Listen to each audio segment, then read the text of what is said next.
കേന്ദ്ര സാഹിത്യ അക്കാദമി അവാർഡുകൾ അപ്രതീക്ഷിതമായി ഇന്നലെ പ്രഖ്യാപനം മാറ്റിയ സംഭവം ഏറ്റവും വിചിത്രവും വളരെ ഗൗരവ സ്വഭാവമുള്ളതുമാണ്. സർക്കാർ നേരിട്ട് സാഹിത്യ അക്കാദമിയുടെ പ്രവർത്തനങ്ങളിലും അവാർഡ് നിർണയത്തിലും ഇടപെടാൻ ശ്രമിക്കുന്നു എന്നുള്ളത് ഇന്ത്യയുടെ ചരിത്രത്തിലാദ്യമാണ്. ഒരിക്കൽ പോലും ഇങ്ങനെയൊരു സംഭവം ഉണ്ടായിട്ടില്ല. വളരെ വിചിത്രമാണ്, അപലപനീയമാണ്. അതിലുപരി സാഹിത്യ അക്കാദമി ഒരു സംഘപരിവാർ ഓർഗനൈസേഷൻ അല്ല, അങ്ങനെ ആവുകയും വരുത്. ഒരു പരിവാർ സംഘടനയാക്കി സാഹിത്യ അക്കാദമിയെ, കേന്ദ്ര സാഹിത്യ അക്കാദമിയെ മാറ്റാൻ ശ്രമിക്കുന്നത് അങ്ങേയറ്റം അപലപനീയമാണ്. DYFIയുടെ കേന്ദ്ര കമ്മിറ്റിയുടെ അങ്ങേയറ്റത്തെ പ്രതിഷേധം ഇത് സംബന്ധിച്ച് രേഖപ്പെടുത്തുകയാണ്. ഇത് സംബന്ധിച്ച് ഇന്ന് പാർലമെൻറ്റിൽ MP എന്ന നിലയിൽ 267 നോട്ടീസ് നൽകിയിട്ടുണ്ട്. മറ്റ് സഭാ നടപടികൾ നിർത്തിവെച്ച് എല്ലാം സസ്പെൻഡ് ചെയ്ത് ഇക്കാര്യം ഗൗരവ പ്രാധാന്യത്തോടെ, അടിയന്തര പ്രാധാന്യത്തോടെ ചർച്ച ചെയ്യണമെന്ന് ആവശ്യപ്പെട്ട് രാജ്യസഭാ ചെയർമാന് രാവിലെ തന്നെ നോട്ടീസ് നൽകിയിട്ടുണ്ട്. നെഹ്റുവിൻ്റെ കാലത്തുൾപ്പെടെ ഒട്ടേറെ അനുഭവങ്ങളുണ്ട്.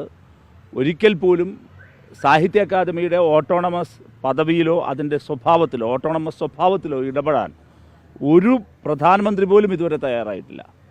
ആദ്യമായിട്ടാണ് ഇതുണ്ടാകുന്നത്. അതുകൊണ്ട് ജനാധിപത്യ വ്യവസ്ഥയുടെ, ജനാധിപത്യത്തിൻ്റെ അങ്ങേയറ്റത്തെ ലംഘനമാണ്. ഒരു കാരണവശാലും ഇത് അംഗീകരിക്കാൻ പറ്റില്ല. അതിൽ വളരെ അപകടകരമായി കാണുന്ന മറ്റൊരു കാര്യം, മഹാഭൂരിപക്ഷം വരുന്ന സാഹിത്യകാരന്മാർ പോലും ഇതിൽ വല്ലാതെ ഭയചകിതരാകുന്നതെന്ന് സംശയമുണ്ട്. അതുകൊണ്ട് ശക്തമായി ഇതിനെതിരായുള്ള പ്രതിഷേധം സാംസ്കാരിക ലോകത്തു നിന്ന് ഉയർന്നു വരണം, സാഹിത്യ ലോകത്തു നിന്ന് ഉയർന്നു വരണം.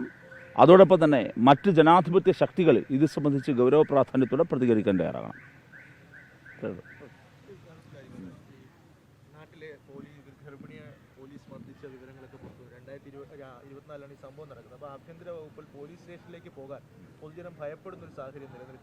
ഒരു സംഭവം വെച്ചിട്ട് അങ്ങനെ ഒരു നിഗമനത്തിലെത്തുന്നത് ശരിയല്ല. ഈ സംഭവം അങ്ങേയറ്റം അപലപനീയമാണ്. അത് ഉയർന്നു വന്ന സന്ദർഭത്തിൽ തന്നെ മുഖ്യമന്ത്രി നേരിട്ട് നിർദ്ദേശം നൽകുകയും അതിലെ കുറ്റവാളിയായ ഉദ്യോഗസ്ഥനെ അടിയന്തര പ്രാധാന്യത്തോടെ സസ്പെൻഡ് ചെയ്യുകയും ചെയ്തിട്ടുണ്ട്. ശക്തമായ നടപടി ഇത് സംബന്ധിച്ചിട്ട് ഗവൺമെൻറ്റിൽ ഉണ്ടാകുമെന്ന് ഉറപ്പിക്കാം. ഓരോ സംഭവം വരുമ്പോഴും ഒറ്റപ്പെട്ട സംഭവം എന്നാണ് അങ്ങും പറയുന്നത്, CPM നേതാക്കളും പറയുന്നത്, സർക്കാരിലെ മന്ത്രിമാരും പറയുന്നത്. ഇത് ശരിക്ക് പോലീസുകാരെ നിയന്ത്രിക്കുന്നതിൽ എന്തെങ്കിലും പാളിച്ചയുണ്ടോ? ഒരു പാളിച്ചയുമില്ല. പോലീസുകാരെ ഏറ്റവും ശക്തമായി നിയന്ത്രിക്കുന്ന ഉയർന്നു വരുന്ന പ്രശ്നങ്ങളിൽ അതിൻ്റെ മെറിറ്റിൽ നടപടിയെടുക്കുക എന്നുള്ളതാണ്. ഒരു സർക്കാർ എങ്ങനെയാണ് അതിനെ സമീപിക്കുക എന്നുള്ളതാണ്. ഇപ്പോൾ നിങ്ങൾ പറയട്ടെ, ഇതിനു മുമ്പുള്ള പല സംഭവങ്ങളും നിങ്ങൾ ശ്രദ്ധിച്ചാൽ മനസ്സിലാക്കാൻ കഴിയും. വളരെ ഗൗരവത്തോടുകൂടി ഇത്തരത്തിൽ ഉയർന്നു വന്ന എല്ലാ പ്രശ്നങ്ങളെയും അതീവ പ്രാധാന്യത്തോടെ നേരിട്ടിട്ടുണ്ട്. ഇപ്പോൾ എത്രയും പോലീസ് ഓഫീസർമാരെയാണ് സർവീസിൽ നിന്ന് എക്സ്പെൽ ചെയ്തത്. കേരളത്തിൻ്റെ പോലീസ് ചരിത്രത്തിൽ ആദ്യമായിട്ടാണ്. നിങ്ങളതിനെ അങ്ങനെ കാണണം. പോലീസ് സേനയുടെ ശുദ്ധീകരണത്തിന് വളരെ കൃത്യമായൊരു പരിപാടി ഇടതുപക്ഷ ജനാധിപത്യ മുന്നണി സർക്കാരുകൾക്കുണ്ട്. സഖാവ് കോടിയേരി ബാലകൃഷ്ണൻ ആഭ്യന്തരമന്ത്രിയായിരിക്കുന്ന സമയത്താണ് പോലീസ് കംപ്ലയിൻറ്റ് അതോറിറ്റി കൊണ്ടുവരുന്നത്. ആ പോലീസ് കംപ്ലയിൻറ്റ് അതോറിറ്റി പോലീസുകാർക്കെതിരായ പരാതി പരിശോധിക്കുന്നതിനും അത് അന്വേഷിക്കുന്നതിനും ഏതൊരു പൗരനും സമീപിക്കാൻ കഴിയുന്നൊരു സംവിധാനം തന്നെ കേരളത്തിൽ ആരംഭിച്ചത് ഇടതുപക്ഷ ജനാധിപത്യ മുന്നണി സർക്കാരിൻ്റെ കാലത്താണ്. സഖാവ് കോടിയേരി എന്ന ആഭ്യന്തരമന്ത്രിയാണ്. അതിൻ്റെ തുടർച്ച ഇപ്പോഴും തുടരുകയാണ്. അപ്പോൾ ഞങ്ങൾക്കിത് സംബന്ധിച്ച് കൃത്യമായൊരു നയമുണ്ട്. പോലീസ് ജനകീയമാവുക എന്നുള്ളതാണ്. ആ നയത്തിന് വിരുദ്ധമായി ഏതെങ്കിലും ഒരു ഓഫീസർ പ്രവർത്തിക്കുകയോ എന്തെങ്കിലും ഒരു സംഭവം ഉണ്ടാവുകയോ ചെയ്താൽ ആ സംഭവത്തിൽ കർശനമായ നടപടി എടുക്കുകയാണ് ഞങ്ങളുടെ പതിവ്. ഇക്കാര്യത്തിലും വിട്ടുവീഴ്ചയില്ലാത്ത നടപടി ഉണ്ടായിട്ടുണ്ട്. അതെ,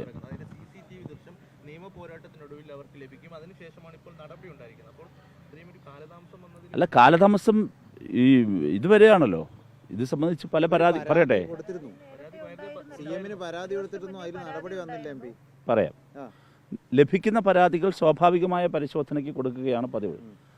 ഇത് ആ നിയമ പോരാട്ടത്തിലൂടെ അവർക്ക് CCTV വിഷ്വൽ വന്നു. CCTV വിഷ്വൽ വരുമ്പോൾ CCTVയുടെ ആ ദൃശ്യത്തിൻ്റെ പ്രാധാന്യം കണ്ട ഉടനെ മാത്രം തന്നെ നടപടിയെടുത്തു. നമ്മുടെ മുമ്പിൽ ഇപ്പോൾ ഉള്ളത്, ഇപ്പോൾ പരാതി എന്ന് പറയുമ്പോൾ അവർ പരാതി കൊടുത്തു, മുഖ്യമന്ത്രിക്ക് പരാതി കൊടുത്തു. പരാതി സംബന്ധിച്ച് സാധാരണ വരുന്നൊരു പരാതി സംബന്ധിച്ചിട്ട് അത് അന്വേഷിച്ചിട്ടുണ്ടാകാം. അത് പറയട്ടെ, അത് അതിൻ്റെ ഫയൽ സംബന്ധിച്ച് പരിശോധിക്കണം. എന്താണ് ആ വന്ന പരാതി, രേഖാമൂലം കൊടുത്ത പരാതിയിൽ എവിടേക്കാണ് പോയത്, എന്താണ് അന്വേഷിച്ചത്, അതിൻ്റെ ഫൈൻഡിങ്സ് എന്തായിരുന്നു, അന്വേഷണം ഇപ്പോഴും തുടരുകയാണോ, എന്താണ് പരിശോധിക്കേണ്ട കാര്യമാണ്. അതിപ്പോൾ എനിക്ക് പറയാൻ കഴിയുന്ന കാര്യമല്ലല്ലോ. എനിക്കും നിങ്ങൾക്കും അറിയാവുന്ന കാര്യം നമ്മുടെ കൺമുമ്പിൽ വന്ന ഒരു ദൃശ്യമാണ്. ആ ദൃശ്യം കണ്ട മാത്രയിൽ തന്നെ അത് സംബന്ധിച്ച് നടപടിയെടുത്തു. ഒന്ന്, ഇനി ആ ദൃശ്യത്തിൽ കണ്ട കാര്യങ്ങൾ ശരിയാണോ എന്ന് ചോദിച്ചാൽ അങ്ങേയറ്റം മോശമാണ്, അപരിഷ്കൃതമാണ്, അത് തെറ്റാണ്. അത് കേരളത്തിൻ്റെ പോലീസ് സേനയ്ക്ക്, നമ്മുടെ ഗവൺമെൻറ് ഭരിക്കുന്ന കാലത്തെ പോലീസ് സേനയ്ക്ക് ചേരുന്നതല്ല. ശക്തമായ നടപടിയെടുത്തു. ഉചിതമായ സമ്മാനം ഭാവിയിൽ ലഭിക്കും. അത്രയേ ഉള്ളൂ. അതല്ലേ പറഞ്ഞത്. അത് നിങ്ങൾ ഇപ്പോഴാ ചോദ്യം ചോദിക്കുമ്പോൾ അതിനെനിക്കിപ്പോൾ എങ്ങനെയാണ് നിങ്ങൾക്കും എനിക്കും നിഗമനത്തിലെത്താൻ കഴിയുക അന്ന് എന്താണ് പരിശോധിച്ചത് എന്ന്. അപ്പോൾ അന്ന് അതാണ് ഞാൻ പറഞ്ഞത്, ഉയർന്നു വന്ന പരാതി, ഒരാൾ രേഖാമൂലം ഒരു പരാതി കൊടുത്താൽ അതിനൊരു നടപടിക്രമമുണ്ട്. ആ നടപടിക്രമത്തിൽ അതെന്താണ് പരിശോധിച്ചത് നോക്കിയാലേ അറിയാൻ കഴിയുള്ളൂ. ഇപ്പോൾ നമുക്ക് പറയാൻ കഴിയില്ലല്ലോ. കഴിഞ്ഞ മണിക്കൂറിൽ വന്ന ഒരു ദൃശ്യത്തെ ആസ്പദമാക്കിയാണ് നിങ്ങളും ഈ വാർത്ത കൊടുക്കുന്നത് അല്ലേ? അവർ കൊടുത്ത രേഖാമൂലമുള്ള പരാതിയുടെ അടിസ്ഥാനത്തിലല്ലല്ലോ നിങ്ങളും വാർത്ത ചെയ്യുന്നത്. എൻ്റെ മുമ്പിലും ഗവൺമെൻറ് മുമ്പിലുള്ള കാര്യം, ഗവൺമെൻറ് മുമ്പിൽ ഒരു പ്രശ്നം ഉയർന്നു വന്നു, ആ പ്രശ്നത്തിൽ ശക്തമായ നടപടിയെടുത്തു. കാത്തിരുന്ന് കാണാം. ഇനി പറയട്ടെ, ഇത്തരം പോലീസുകാരോട് എന്തായിരിക്കും ഗവൺമെൻറ് സമീപനമെന്നത് ഈ വിഷയത്തിൽ മാത്രമല്ല, നേരത്തെയും ഉണ്ടായിട്ടുണ്ട്. കേരളത്തിൻ്റെ ചരിത്രത്തിൽ ഇന്ന് വരെ ഒരു ഗവൺമെൻറ്റും ഈ പ്രശ്നങ്ങളുണ്ടാക്കുന്ന പോലീസുകാരെ സർവീസിൽ നിന്ന് എക്സ്പെൽ ചെയ്യാറില്ല. അങ്ങനെയൊരു സമീപനം കൂടി അഗ്രസീവായി എടുത്തൊരു ഗവൺമെൻറ്റാണ് ഈ ഗവൺമെൻറ്, പിണറായി സർക്കാർ എന്നാണ് ഞാൻ ഓർമ്മിപ്പിച്ചത്. അപ്പോൾ ഞങ്ങളുടെ നയം വളരെ ഡിക്ലെയർഡ് ആണ്. അതനുസരിച്ച് തന്നെ ഇതിലും തുടരും. ഇതിലൊറ്റ കാര്യമുള്ളൂ, അതായത് മുഖ്യമന്ത്രിക്കാണ് പരാതി നൽകുന്നത്, മുഖ്യമന്ത്രി ആഭ്യന്തരമന്ത്രി കൂടിയാണ്. ഈ പരാതിയിൽ കഴമ്പുണ്ടോ എന്ന് അന്വേഷിക്കാൻ സ്വാഭാവികമായും ആ CCTV ദൃശ്യങ്ങൾ പരിശോധിക്കാൻ ഒരു തരത്തിലും ബുദ്ധിമുട്ടുണ്ടാകാനുള്ള സാഹചര്യം. അതല്ല, നിങ്ങൾ ഒരു കാര്യം കേൾക്ക്. അതല്ല നിങ്ങൾ പറയുന്നത്, മുൻപ് ഈ പരാതി കൊടുത്തിട്ടുണ്ടെങ്കിൽ ആ പരാതിക്ക് എന്താണ് സംഭവിച്ചത്, ആ പരാതിയിൽ എന്താണ് സർക്കാർ ആ പരാതിയിൽ മേൽ നടപടിയെടുത്തത്, രേഖാമൂലമുള്ള പരാതിയിൽ മേൽ നടപടിയെടുത്തത് എന്നത് സംബന്ധിച്ച് എനിക്കിവിടെ നിന്ന് പറയാൻ കഴിയുമോ? അല്ല, നിങ്ങൾ കേൾക്കുന്ന ആദ്യം ശ്രദ്ധിക്കുക. ഒന്ന് സംഭവിച്ചോ ഇല്ലയോ എന്നുള്ള കാര്യം താങ്കൾക്ക് എങ്ങനെ അറിയാം? കേൾക്ക്. ആ പരാതിയിന്മേൽ ഒരാളൊരു പരാതി കൊടുക്കും. നമ്മൾ വസ്തുതാപരമായ കാര്യം, നമ്മൾ വളരെ ഉത്തരവാദിത്തമുള്ള മാധ്യമ പ്രവർത്തകരല്ലേ? അല്ല ഒരു മൂലമാണ്. അല്ലെങ്കിൽ പിന്നെ അത് തന്നെ ജനങ്ങളോട് പറയണം. നിങ്ങൾക്കൊരു സംശയമുള്ളല്ലോ, ഉത്തരവാദിത്തമുള്ള മാധ്യമ പ്രവർത്തകരല്ലേ ഇത്? ആണെന്നാണ് ഞങ്ങളുടെയൊക്കെ ഒരു ധാരണ. അതുകൊണ്ടാണ് നിങ്ങളൊക്കെ ഇത് വെച്ചിട്ട് പറയുമ്പോൾ കണ്ടുകൊണ്ടിരിക്കുന്നത്. അപ്പോൾ ശ്രദ്ധിച്ച് കേൾക്ക്. അപ്പോൾ ഉത്തരവാദിത്തമുള്ള ആളുകളെന്നുള്ള നിലയിൽ നമ്മൾ വസ്തുതാപരമായല്ലേ സംസാരിക്കാവൂ. എന്താ ഫാക്റ്റ്?